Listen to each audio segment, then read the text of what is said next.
来，乡亲啊，继续是正大消息。来看日前，立法院审查国会改革的法案，是引发着滚下坡青鸟抗议的行动。民进党政策会执行长王义川嘛，针对着抗议的民众来进行分析。不过，在野党认为，王义川这款的行为，恐惊有国家监控着人民的疑虑，要求王义川爱把资料的来源讲好清楚。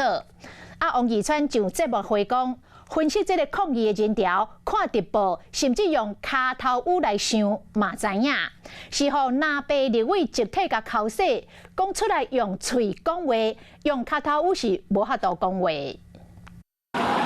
国会修法引爆的青鸟行动，随着民进党政策会执行长王义川也认为监控的讲法，和南北围攻。国会听证跟调查权通过，能够正式施行的话，我们也是希望邀请王义川这个执行长来说明一下，他到底是从哪里拿到那些相关的资料。不过王义川近日一暝伫节目中讲，活动人条看直播就知，甚至用骹头语想嘛知，无讲到手机的信号。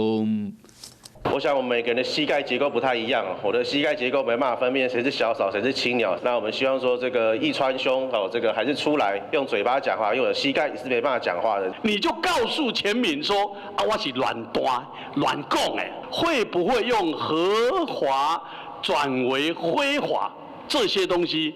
我们还是会追。法院现在没有任何资格叫我去啊！我没有回应，我对外所有的发言都讲得很清楚了，我没有要再多其他的回应。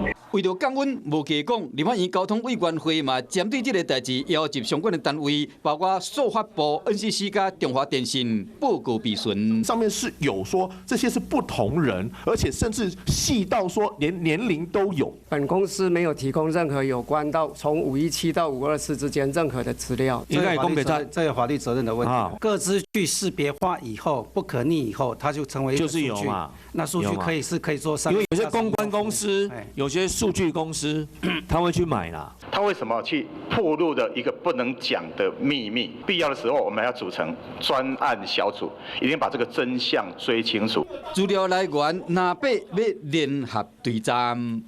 Hello， 我是郑雅芳。想要抢先掌握最及时的新闻资讯吗？赶快订阅、按赞、开启小铃铛，锁定华视新闻 YouTube 频道。